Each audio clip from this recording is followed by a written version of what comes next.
History class 8th। देसी जनता को सभ्य बनाना, राष्ट्र को शिक्षित करना। Civilising the natives, educating the nation. Presented by mister A.P. Singh, DT social science, KV OFD। प्यारे बच्चों, इस स्लाइड में हम देख रहे हैं कि अंग्रेज शिक्षा को किस तरह देखते थे। How the British saw education. Traditional orientalism या प्राच्यवाद की परंपरा। इस स्लाइड में जिस चीज़ पर गौर किया जाने वाला है वो है कि शिक्षा के क्षेत्र में अंग्रेज क्या सोच रहे थे और शिक्षा के जो विचार हमें आज सहज सामान्य दिखाई देते हैं वे पिछले 200 सालों में किस तरह विकसित हुए हैं। हमने जब इसकी पड़ताल की तो हमें पता लगा कि भारतीयों ने ब्रिटिश विचारों पर कैसे प्रतिक्रिया दी। इस संबंध में काफ़ी कुछ लिखा गया है। इस बारे में अंग्रेज़ों के विचार इस तरह विकसित हुए कि भारतीयों को कैसे पढ़ाया जाए और इस संबंध में उन्होंने प्राच्य परंपरा को महत्व देते हुए उसके बारे में भी बहुत कुछ लिखा है। द ट्रेडिशन ऑफ ओरिएंटलिज्म, प्राच्यवाद की परंपरा। प्यारे बच्चों, 1783 में विलियम्स जोन्स नाम के एक सुप्रीम कोर्ट के जज ईस्ट इंडिया कंपनी की तरफ से भारत में आए। वो एक भाषाविद थे। भाषाविद का अर्थ होता है एक ऐसा व्यक्ति जो कि बहुत सारी भाषाएं जानता हो। उन्होंने ऑक्सफोर्ड में ग्रीक और लैटिन भाषा का अध्ययन भी किया था और फ्रेंच और अंग्रेजी भी जानते थे। वो अपने दोस्त से अरबी भाषा भी और फारसी भाषा भी सीख रहे थे। कलकत्ता में रहकर उन्होंने संस्कृत को भी सीखना शुरू किया और शीघ्र ही उन्होंने संस्कृत के काव्यों का अध्ययन कर दिया। वह संस्कृत में कानून, दर्शन, धर्म, राजनीति, नैतिकता, अंकगणित, चिकित्सा विज्ञान जैसी बहुत सारी पुस्तकें उन्होंने पढ़ दी। विलियम्स एक विद्वान आदमी थे और उनकी दिलचस्पी हमेशा से ही साहित्य और भाषा को सीखने में रही। उन्होंने देखा कि भारत में बहुत से अंग्रेज अफसर भी संस्कृत सीखना चाहते हैं, भारतीय भाषाओं को पसंद करते हैं। हेनरी थॉमस कोलब्रुक और नेथनियल हॉलहेड भी भारतीय भाषाएं सीखना चाहते थे। वे संस्कृत और फारसी रचनाओं को अंग्रेजी में अनुवाद कर रहे थे। भारतीय विरासत को उन्होंने बहुत ही प्यार से संजोया था। जोन्स ने एशियाटिक सोसाइटी ऑफ बंगाल का गठन किया और एशियाटिक रिसर्च नामक शोध पत्र को भी प्रकाशित किया। जोन्स और कोलब्रुक भारत के प्रति अपनी एक खास रवैया रखते थे। वे भारत और पश्चिम दोनों ही प्राचीन संस्कृति के प्रति गहरा आदर भाव रखते थे। उनका मानना था कि भारतीय सभ्यता प्राचीन काल में अपने वैभव के शिखर पर पहुंच चुकी थी। उनकी राय थी कि भारत को समझना है तो प्राचीन काल में लिखे गए पवित्र और कानूनी ग्रंथों को खोजना होगा। उनका मानना था कि हिंदुओं और मुसलमानों की असली विचार व कानून को उन्होंने रचनाओं के जरिए समझा है और समझा जा सकता है। अतः पुनः अध्ययन से ही भारत का भावी विकास संभव हो सकता है। इस तरह जॉन और कोलब्रुक दोनों ही प्राचीन ग्रंथों को ढूंढने, उनकी व्याख्या करने, उनका अनुवाद करने में जुटे रहते थे। उन्हें विश्वास था कि वह परियोजना एक दिन अंग्रेज़ों को भारतीय संस्कृति में सीखने और भारतीय संस्कृति को जानने और उसकी विरासत को बचाने में काम आएगी। लुप्त वैभव को समझने में भी उनकी मदद करेगी। इस प्रक्रिया में अंग्रेज भारतीय संस्कृति के अभिभावक और मालिक दोनों की भूमिका निभा रहे थे। इन प्रयासों और विचारों से प्रभावित होकर कंपनी ने बहुत सारे अधिकारियों ने दलील दी कि अंग्रेजी को पश्चिमी ज्ञान की बजाय भारतीय ज्ञान को ही प्रोत्साहित देना चाहिए। वे चाहते थे प्राचीन भारतीय ग्रंथ के अध्ययन को प्रोत्साहित कर संस्कृत और फारसी साहित्य व काव्य को पढ़ने के लिए संस्थाओं की स्थापना की जाए। इन अधिकारियों का ये भी मानना था कि हिंदुओं और मुसलमानों को यही पढ़ाया जाना चाहिए जिससे कि वे पहले ही परिचित हैं और जिसे वे आदर्श और महत्व देते हैं। उन्हें अनजाने विषयों की शिक्षा न दी जाए। इन अफसरों की राय थी कि केवल अंग्रेजी देश जनता का दिल जीत सकते हैं। केवल तभी अजनबी शासक अपनी प्रजा के आदर और उम्मीद पर खरे उतर सकते हैं जबकि वह उनकी भाषा को समझें और उन्हें आज़ादी दें। 1781 में अरबी, फारसी, इस्लामिक कानून का अध्ययन को बढ़ावा देने के लिए कलकत्ता में एक मदरसा खोला गया। 1791 में बनारस में हिंदू कॉलेज की स्थापना की गई। प्राचीन संस्कृत ग्रंथों की शिक्षा दी जाने लगी और देश का शासन चलाने में मदद मिलने की उम्मीद से जो है की जाने लगी। परंतु कंपनी के सभी अफसर इस विचार से सहमत नहीं थे। इसमें से बहुत सारे प्राच्यवादियों के कटु आलोचक थे। प्राच्यवादी वह लोग होते हैं जो एशिया की भाषा और संस्कृति का गहन ज्ञान रखने वाले थे। मुंशी ऐसा व्यक्ति जो फारसी पढ़ना, लिखना और पढ़ाना जानता था। वर्नाकुलर शब्द का अर्थ आमतौर पर अलग किसी स्थानीय भाषा या बोली के लिए इस्तेमाल किया जाता रहा है। प्यारे बच्चों, इस स्लाइड में आगे बताया गया है कि किस प्रकार से पूर्व की जघन्य गलतियां भारत में हुई थीं, जो grave errors of the East के नाम से जानी जाती है। 19वीं सदी या 19th सेंचुरी की शुरुआत में, बिगनिंग में, अंग्रेज अफसर जो थे वो शिक्षा के प्राच्यवादी या कह सकते हैं ओरिएंटेशनिज्म या प्राचीनवादी या पुरातनवादी दृष्टिकोण जो ये कहते थे कि संस्कृत और फारसी पढ़ाई जानी चाहिए, उनकी आलोचना और उनका क्रिटिसिज्म करते थे।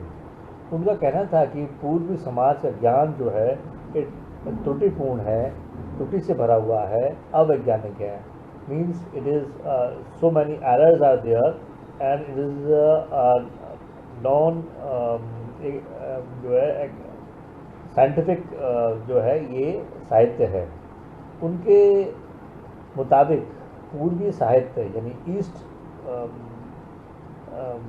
नॉलेज जो है वो गंभीर नहीं है और वो ऊपर सतह पर ही है, केवल छोटा छोटा ही उसमें लिखा गया है, बहुत गहराई से उसमें नहीं लिखा गया है।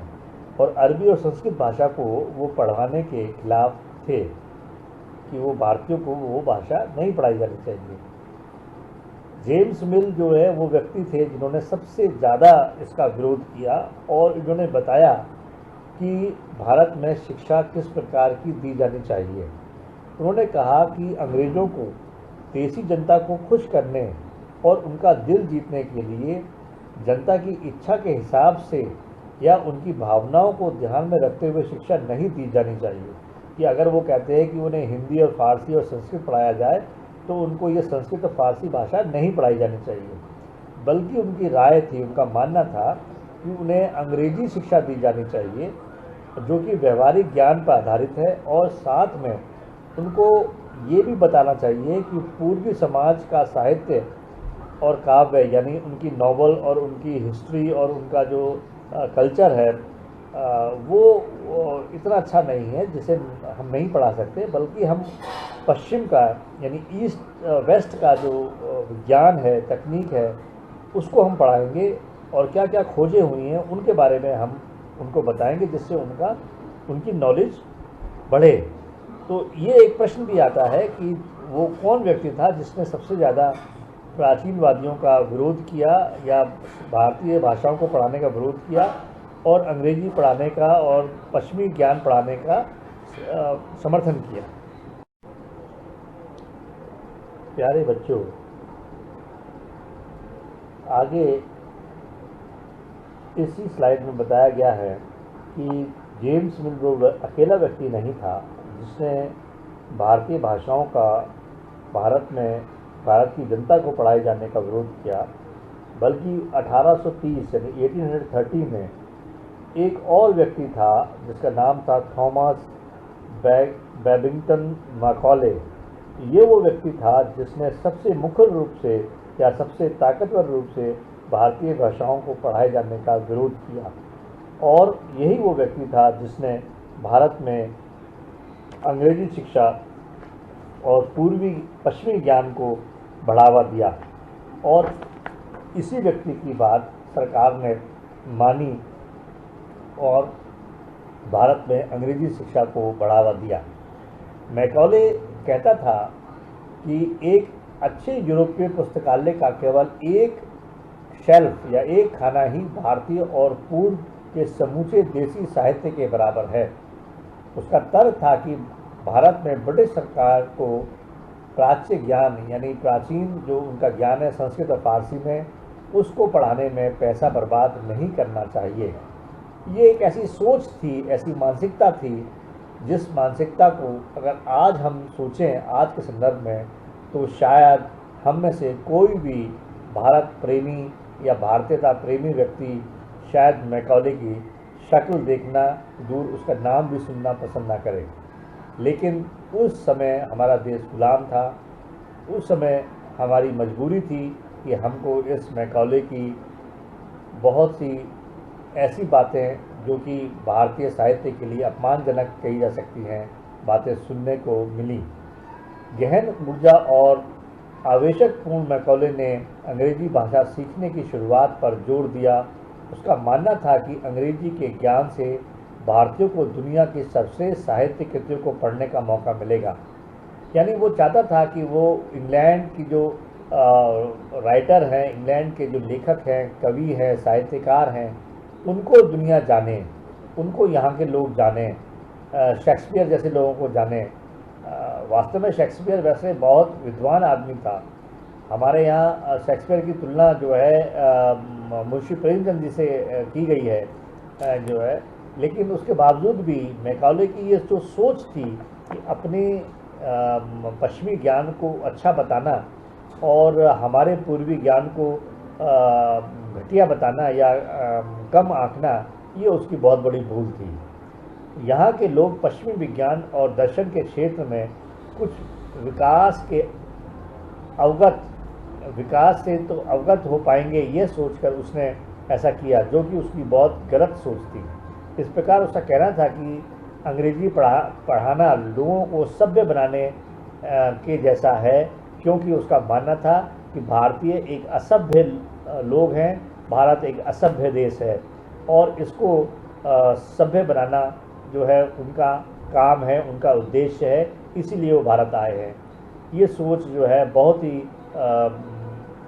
घटिया किस्म की सोच थी, जिस वजह से अंग्रेज़ों ने हमारे पर बहुत समय तक राज किया। और देखा जाए तो आज भी हमारे दिमागों में मानसिक रूप से राज कर रहे हैं। मैकॉले के विवरण के अनुसार 1835 का अंग्रेजी का शिक्षा अधिनियम पारित किया गया और ये फैसला भी किया गया कि अंग्रेजों की उच्च शिक्षा का माध्यम बनाया। विद्यालयों में जो प्राचीन विद्यालय हैं उनको, उन संस्थाओं को प्रोत्साहन ना दिया जाए। अपने आप जो है वो धीरे धीरे ये विद्यालय और मंदिर और शिक्षा जो संस्कृत और हिंदी की और फारसी शिक्षा देते हैं, ये धीरे धीरे स्कूल ख़त्म हो जाएंगे। अब स्कूलों के लिए अंग्रेजी पाठ्यक्रम को पढ़ाना अनिवार्य कर दिया गया था। प्यारे बच्चों, इस स्लाइड में एजुकेशन फॉर कॉमर्स टॉपिक को लिया गया है, व्यवसाय के लिए शिक्षा। 1854 में ईस्ट इंडिया कंपनी के लंदन स्थित बोर्ड ऑफ डायरेक्टर्स ने भारतीय गवर्नर जनरल को शिक्षा के विषय में एक नोट भेजा। इस नोट को नियंत्रक मंडल के अध्यक्ष चार्ल्स वुड के नाम से जाना जाता है और इसको वुड का नीति पत्र या वुड्स डिस्पैच भी कहा जाता है। इस दस्तावेज में बताया गया कि कौन सी नीति को भारत में लागू करना है और उन्होंने प्राच्यवादियों के ज्ञान के स्थान पर यूरोप की शिक्षा को अपनाने और इतने व्यवहारिक लाभ को प्राप्त कराने के लिए इस दस्तावेज को बनाया। इस दस्तावेज में यूरोपीय शिक्षा का एक व्यवहारिक लाभ आर्थिक क्षेत्र में बनाया गया था।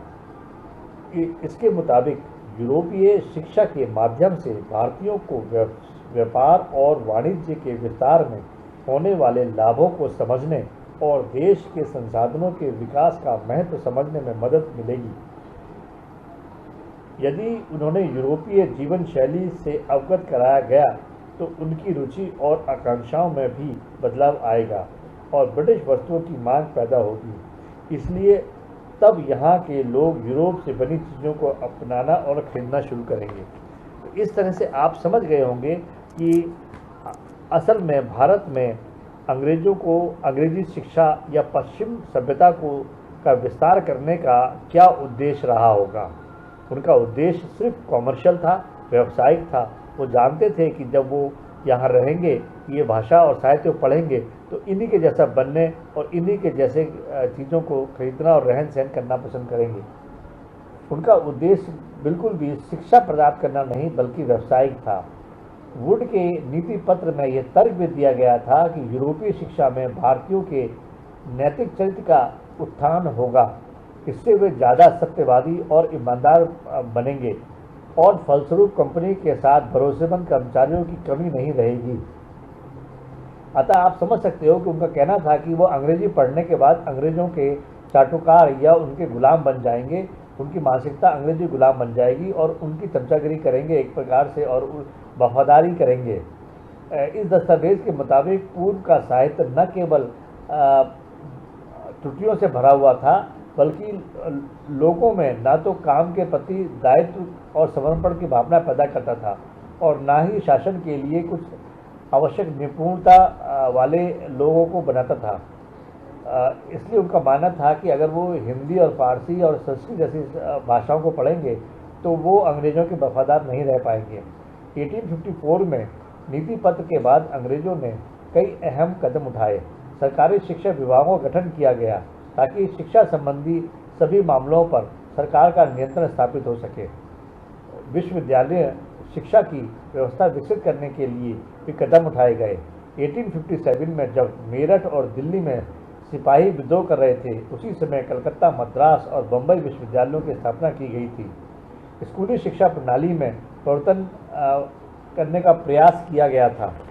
उनका उद्देश्य पूरी तरह से भारत की संस्कृति को नष्ट करना और अंग्रेज़ों के लिए भारत में वफादारों को पैदा करना इस शिक्षा का उद्देश्य माना गया। प्यारे बच्चों, अभी तक आपने इस शिक्षा नीति के बारे में देखा कि किस प्रकार से अंग्रेज़ों ने भारत की प्राचीनवादी संस्कृति को नष्ट किया और संस्कृत और फारसी भाषा को नुकसान पहुंचाया और किस प्रकार अंग्रेजी को बढ़ावा देकर अंग्रेजी मानसिकता का विकास भारत में किया।